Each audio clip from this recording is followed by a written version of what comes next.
Here in Washington, we're known for our apples, and Seattle Cider Company is a truly local cidery based in SoDo. Seattle cider is made from fresh-pressed Washington apples, never from concentrate, and there's a new Vivid Light cider line with crisp flavors like tart apple, juicy pear, bright cherry, fresh peach, wild blueberry, and ripe plum. Those all sound really good. Find Seattle Cider on the web at seattlecidercompany.com to check out the cider lineup, find where Seattle Cider is sold, and view upcoming taproom events. Search for local bars, restaurants, and grocery stores that sell Seattle cider using the Cider Finder on their website.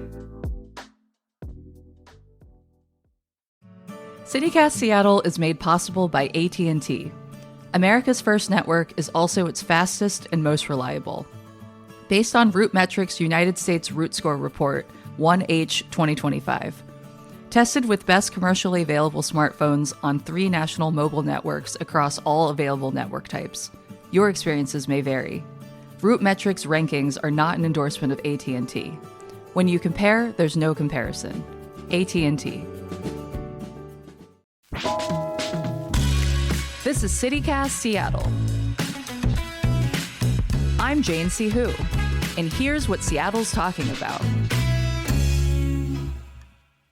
Today on CityCast Seattle, we've got an episode of CityCast Portland.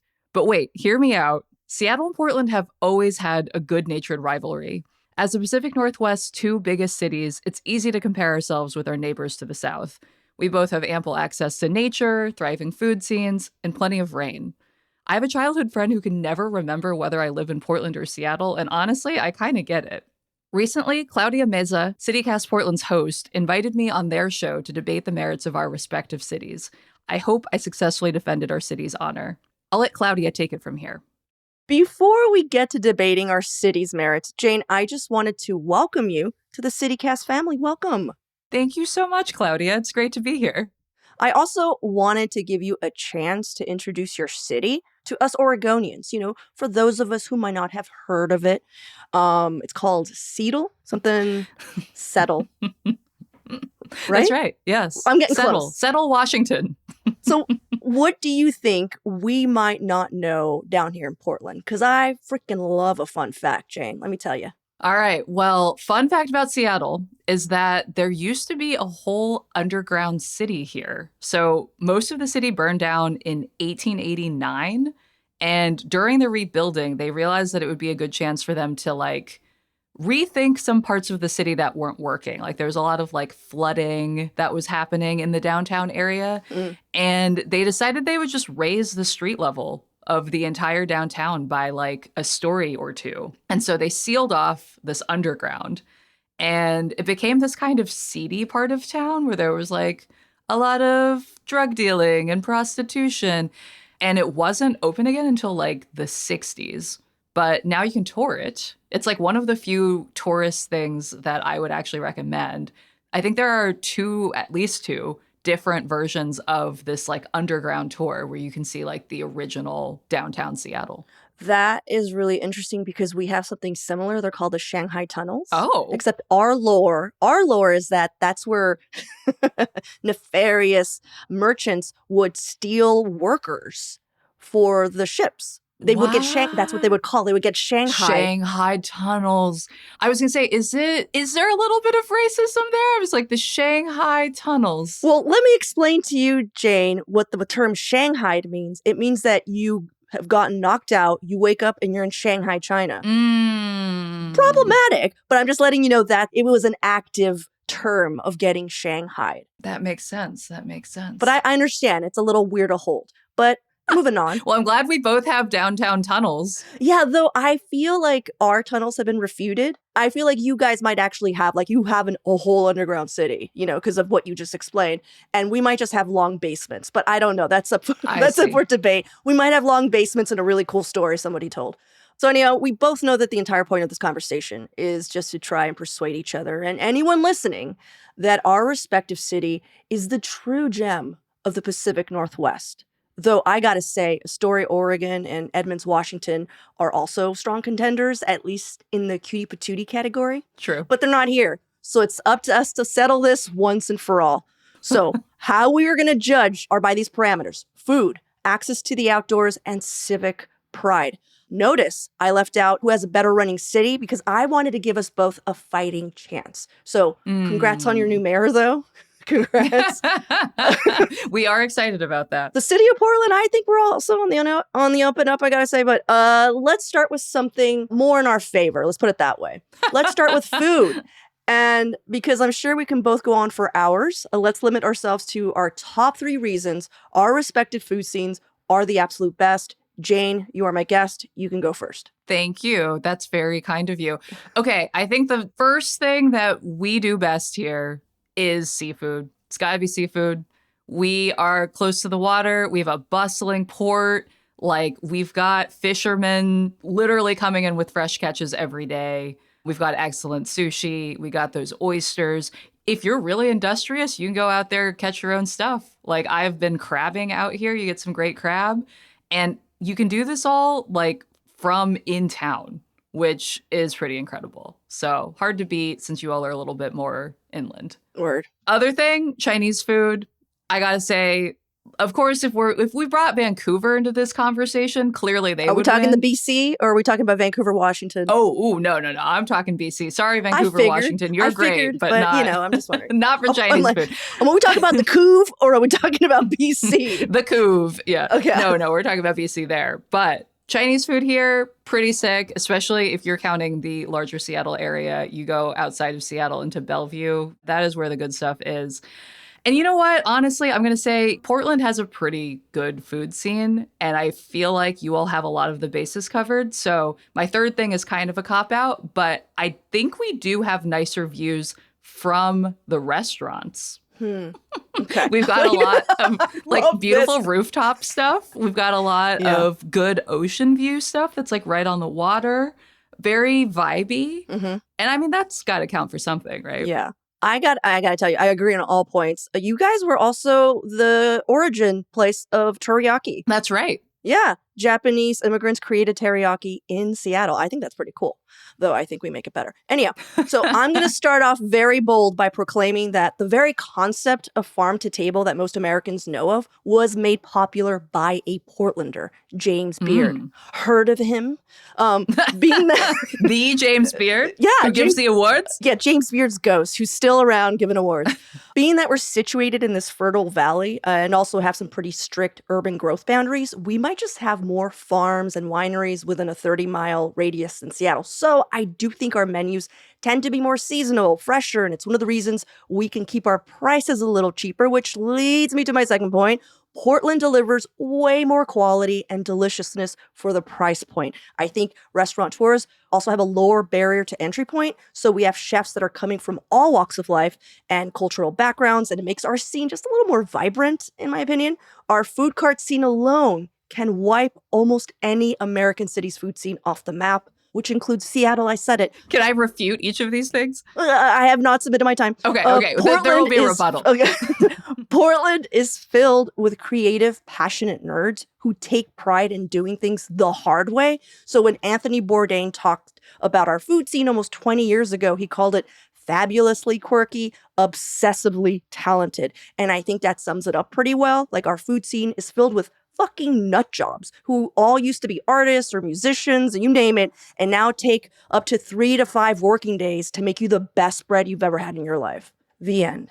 I love that attention to detail. No, I mean, I do think that Portland being a more affordable place to live than Seattle allows for some of those art weirdos to persist, right? And like to keep making their shit the hard way.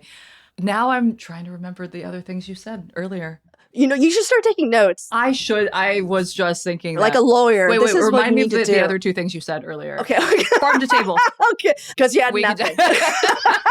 You know what? Yeah, we'll circle back. We got a few more parameters. I do want to say that your producer did chime in and she said, "You can't taste a view, Jane."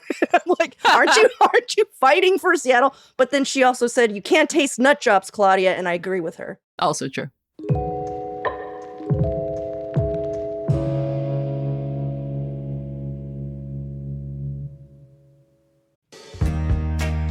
The holidays are coming up, and if you're looking for something festive to do, check out the Argosy Cruises Christmas Ship Festival. You'll sail aboard the Spirit of Seattle with hundreds of twinkly lights as she visits 40 waterfront communities across Puget Sound. On board, you'll be surrounded by festive fun. There are going to be live holiday choir performances, warm drinks, cozy indoor seating, gorgeous views, and even a visit from Santa. With departure locations in downtown Seattle, Kirkland, Renton, Ballard, Leschi, Edmonds, South Lake Union, and Tacoma, there's a sailing for everyone. And every ticket supports the season of giving, with a portion of proceeds donated to the Seattle Times Fund for those in need, helping several local charities. Make some new holiday memories and book your Christmas ship cruise at argosy-cruises.com.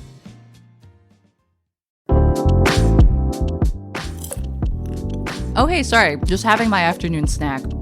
Lately, I've been really into Cobb's popcorn. It's small batch, handcrafted, premium quality, fancy pants popcorn. Like, their kitchen only produces 60 gallons a day and it's popped fresh daily. So when it's gone, it's gone. The flavors are really good. They've got kettle corn, vanilla salted caramel, and brown butter and sea salt, all from family recipes. It's made in Seattle, and locals and visitors alike will love it. I had a friend visiting from out of town and she raved about how good it was. It's probably because they use real butter. Stop by their shop at Pike Place if you need your popcorn fix, a gift for a friend, or snacks for an event. Plus, they're right here in Seattle. You can go visit their shop at Pike Place if you need your popcorn fix, or if you need a gift for a friend or snacks for an event. They'll even give you a discount if you show them your Washington ID. Go visit the Cobb's Popcorn Shop at 1500 Western Ave near the market. Go pop in soon.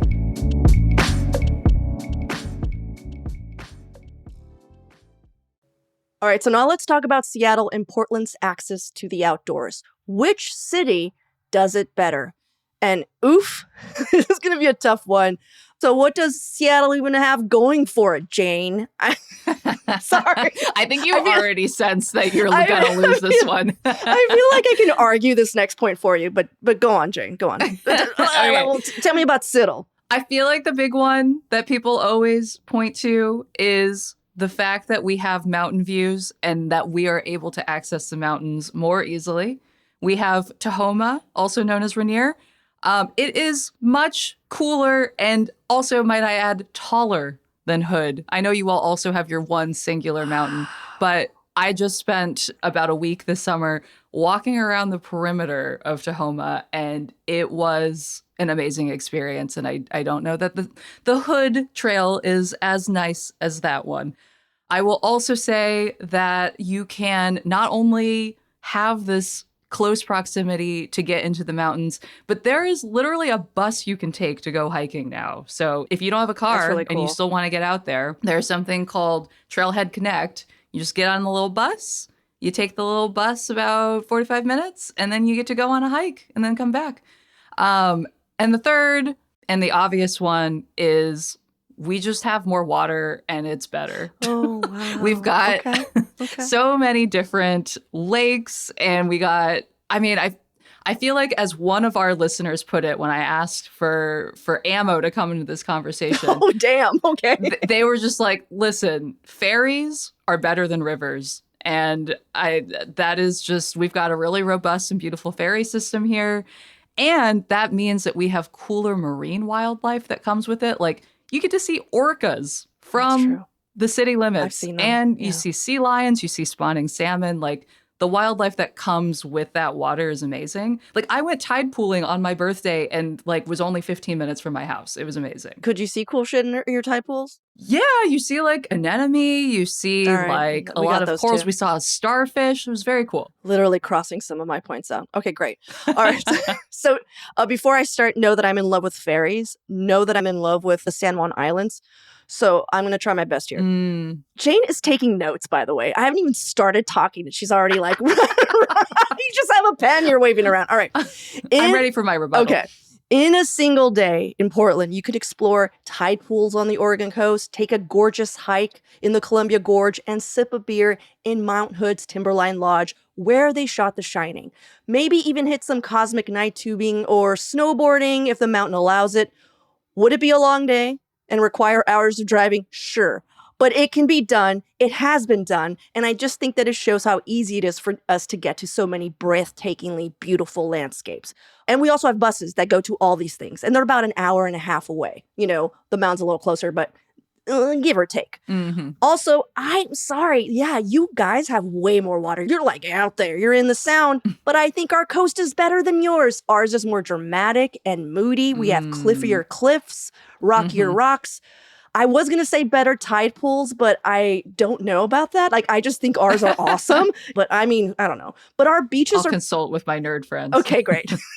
Our beaches are pretty much the woods, you know, plus the entire Oregon coast is public land. What's more accessible than public land, I ask? Washington's coast is mostly privately owned. Did you know that? I looked it up. Kind of a bummer. And finally, I know Seattle has more public parks than Portland because I also looked that up. I thought I was going to cream you guys on that. But in terms of acreage, your public parks amount to roughly 6,500 acres. Portland's park system manages nearly 12,000 acres. And that's because of Forest Park, a literal forest in the middle of our city. So I rest my case. There's no judge here, by the way. It's the listeners. And yeah, I know. I was like, and scene. I got nothing else.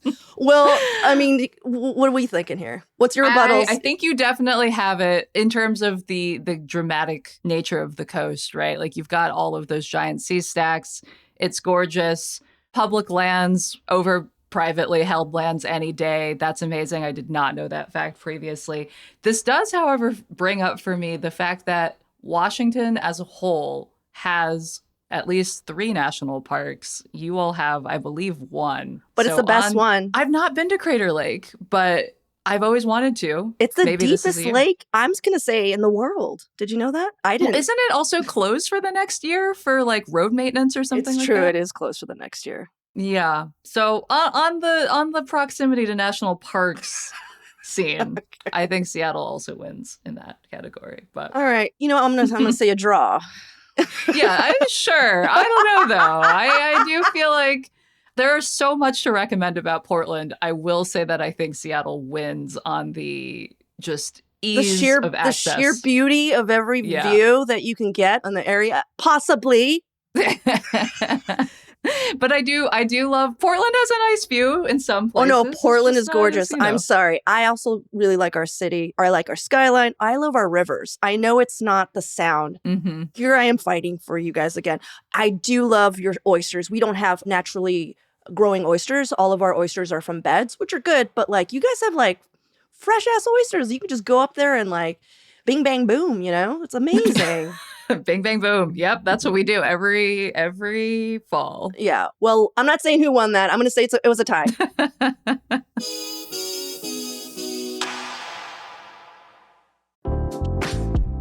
I have this really sweet holiday tradition with my parents where I make them a calendar every year because it's this fun way to revisit memories from the last year. But this year, I have an issue, which is that I have like 6,000 photos that I want to include because we got a new dog and her name is Cookie and everything she does is perfect. So I'm thinking I'm just going to get my parents an Aura frame instead. It's a digital photo frame where you can add as many photos as you like. So for a limited time, save on the perfect gift by visiting auraframes.com to get $35 off Aura's best-selling Carver matte frames, named #1 by Wirecutter, by using promo code CITYCAST at checkout. That's auraframes.com, promo code CITYCAST. This deal is exclusive to listeners and frames sell out fast, so order yours now to get it in time for the holidays. And support the show by mentioning us at checkout. Terms and conditions apply.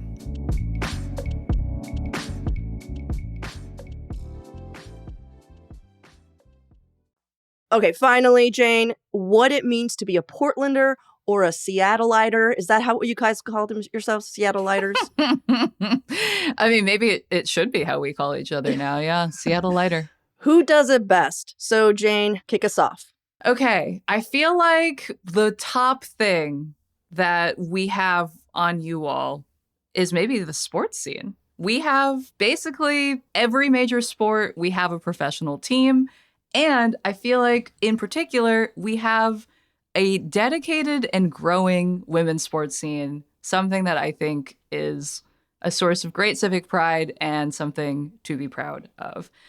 Also, we have a killer music scene. I know Portland has a good music scene as well, but I feel like the roots of grunge coming from Seattle remains an influence, right? Like we take great pride in all of the indie music that comes out of Seattle. We got Sub Pop, and also coming from all of that, I think that a large portion of the country has been copying our style. Like grunge has been, the 90s are back in a big way, right? Like in grunge fashion, and also gorpcore is huge right now. I'm sorry, what is gorpcore? What is I've never heard of gorpcore. Okay, think like outdoor athletics kind of but like corporate? Like hiking clothes, but like also like like a Patagonia as like your formal wear in a way. I don't know that nothing to be proud of, I gotta tell you. I'm sorry. I was gonna say, I don't know that that's my personal style, but I do think that that is a huge influence that we have had on the rest of the country. I refute that. I have no pen, off the dome. When I think of gorpcore now, as you explained it to me, I think of the Bay Area. I think of Silicon Valley. Oh, they co-opted it. Oh. Oh, really? I mean, you think they're the ones copying you guys? Okay, all right. I mean, I got no friggin' horse in this game. I don't care. Is this it? Is this the extent of your Seattle civic pride points?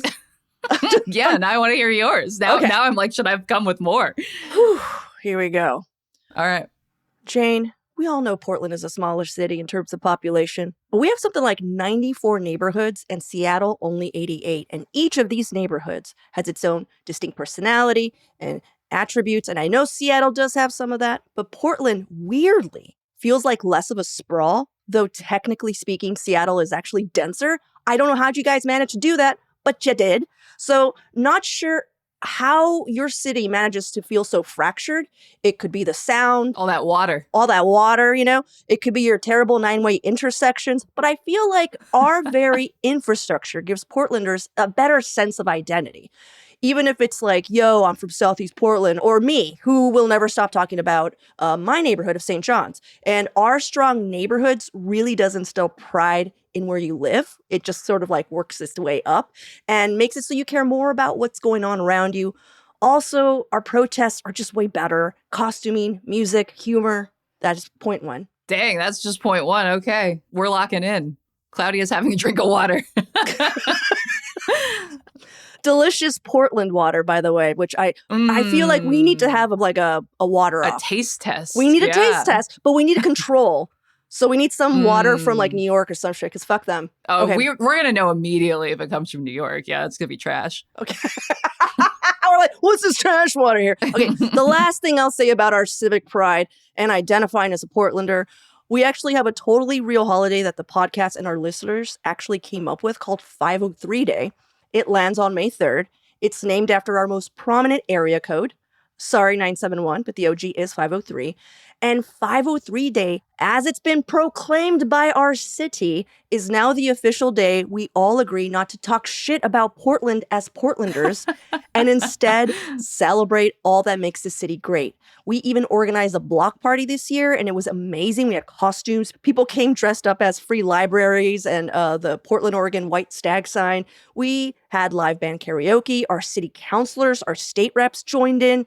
It was a blast. Plus, Tootie Cole from Dead Moon sang us a song. I can't imagine a better day to be a Portlander, and we all held hands. And we sang a song together. We sang a Dead Moon song together. It was fucking amazing. And also, Ashley thinks that you guys are going to get a 206 Day, and I got to tell you, no one's going to come out February 6th. Prove me wrong, Seattle. Have a nice block party on February 6th, Seattle. Yeah, May 3rd is a way more auspicious day for that, just in general. That is all I have. I mean, there's way more, but I don't want to embarrass Seattle here. The end. I think that the 503 Day thing is amazing. That is genuinely so cool. Congrats to you all. And thank you. It feels very not Pacific Northwest, though, to like hold hands and sing. I feel like we only usually we didn't do really that hold if hands and like... sing. I got to tell you, we didn't really hold hands. It was like a spiritual level. We held hands and sang. But Okay, I will tell you that the one time I've ever seen Seattleites hold hands and sing was it was right after the first Trump election. People gathered around they the were so happy length about Trump being of elected. Green Lake. Okay. Yes, everyone was so overjoyed. But people literally we lined a 2.8 mile long lake here, Holy shit. held hands. I don't think they were singing, but the idea was that we were all going to hold hands. And I was amazed at how many Seattleites were willing to touch each other. It feels very not Pacific Northwest to me. But I thought it was nice. I've never heard of that. It happened once. Only once. And it probably will And then never happen again because it was too weird. What I'm hearing is that it happened once and then everyone denied it ever happened. Like I'm hearing that Seattle was like, that never happened. I was not part of that. Erased from history. Okay, also that reminds me of what you were saying about Portland protests. The frog, iconic. I got to give that to you all. Thank you. We up here have been talking about what would our version of that be, and I don't think we've settled on one. So you could be a salmon. Ooh. Take that. Yeah, people were saying guys, that was Humpy, for free. The Mariners mascot. Dude, yes, maybe that would be it. Yeah. Yeah. Mm-hmm, Okay, a little glaze on your Seattle donut here. I love going to Mariners games. I'm so jealous that you guys have an MLB team. I actually really love T-Mobile Park. I will say what I hate are all the tall people who steal all my hot dogs from heaven. I pay good money to be in, whenever I get a Mariners ticket, I know where that shit comes up, I know. Mm-hmm. So I get a seat and then some asshole from the fuck where, I don't know, comes in, steps on my foot and takes my hot dog from heaven. And I don't know why I need someone to do something about that in the city of Seattle. Hopefully your mayor is listening. I don't think that's fair. I'm 5'3". What the fuck am I supposed to do? I want a hot dog. As a fellow 5'3" person, yeah, please, Katie Wilson, do something about this. I don't know how tall she is, but that is some ultimate tall person privilege. And there's not enough shame. People are just oh, it's all fair. It's baseball. No, it's rude and it's stealing. It's rightfully yours. You are entitled to it. It was coming to, I'm sorry. I have videos. I'm so upset. I love Seattle. I know this was kind of a fun back and forth, but I need you to know that anyone listening, I love Seattle. Please don't shoot me on sight if I come to Portland. I mean, I feel the same way about Portland. If I'm being real, there have been many times I've asked myself, should I just move to Portland? Especially whenever I come down and visit, see my friends. There's a great literary scene in Portland. Oh, yeah. The food is amazing, and it's fairly inexpensive compared to Seattle. It's a more affordable Seattle. And, okay, listen, I came with 3 other things as kind of a détente, a handshake to be I actually do love Portland. 3 other things you all do better than us. 1, state legal psilocybin. Congratulations, Portland. You all get to have psilocybin, and Washington has not caught up to that yet. 2, having income tax instead of having an insanely high sales tax. You all actually have a tax system that's a little less regressive than here. And 3, I feel like the whole Pacific Northwest loves an underdog. And Portland, let's be real, is underdoggier than Seattle and always will be. So those are the 3 things I think you all have. We are the bad news bears of the Northwest. I'm not going to refute any of those points, even though I easily could. Fair. Okay. But you'll take them. For Portland, I will take them. Thank you. Great. 3 things. I mean, I gave you MLB. Again, I love the shit out of Orcas Island. I love that island so hard. Yeah. And I do love your culture of just let's get on a boat. You know what I mean? No, totally. I feel we'll just be on water. Yeah, it's not a rich person's thing there. They're just oh yeah, my grandpappy's got a boat. And it's not the nicest boat, but everyone's let's get on a boat. I fucking love that. Yeah. But I love boats. I'm sorry. I'm giving you my spectrum reasons for loving Seattle. I'm I love boats. I love baseball. No, I think it's great. Anyway. Jane, it was a pleasure to host you. I'm so happy that CityCast Seattle exists. I was so stoked to know that, you became the host, and I'm really looking forward. We're sharing listeners. I know it. So if for some reason your listeners want to refute any of the points I made, hit us up. I want to hear them. We do a mailbag once a week, so I'll share them and we'll continue this. Portland at citycast.fm. Hit me up. My name is John Notarianni, and you can hit me up personally at John Notarianni at citycast.fm. So yeah. Well, thank you so much for having me on. I suspect that there will be, well, I don't know. I think it's unclear to me whether you actually will have any Seattleites in your inbox because generally speaking, and this is my last little jab at you, Seattle doesn't really think about Portland.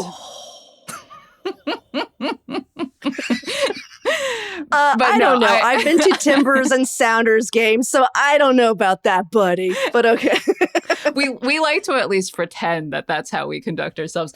Okay. But I feel like a lot of our listeners are also probably already Portland listeners. And if not, I hope that they also give that show a listen while they are down in your neck of the woods. If anything, listen on Fridays. That's our roundup, and it'll probably make you feel a lot better about your city. There's a lot of shared woes between our two cities. A lot of shared frustration for sure. Well, thanks again, Jane. Thanks for having me. And that's all for today's show. Let us know what else Seattle does better than Portland by sending an email to seattle@citycast.fm or leaving us a voicemail or texting us at 206-880-3931. And thanks so much to Claudia Meza for hosting me. If you're enjoying the podcast, be sure to follow us on Apple, Spotify, or wherever you listen so you never miss an episode. Even better, leave us a review. You can get more local news and events delivered right to your inbox by subscribing to our newsletter. Just go to seattle.citycast.fm. And if you like today's episode and you have a friend in Portland, feel free to share it with them. Until next time, see ya, Seattle.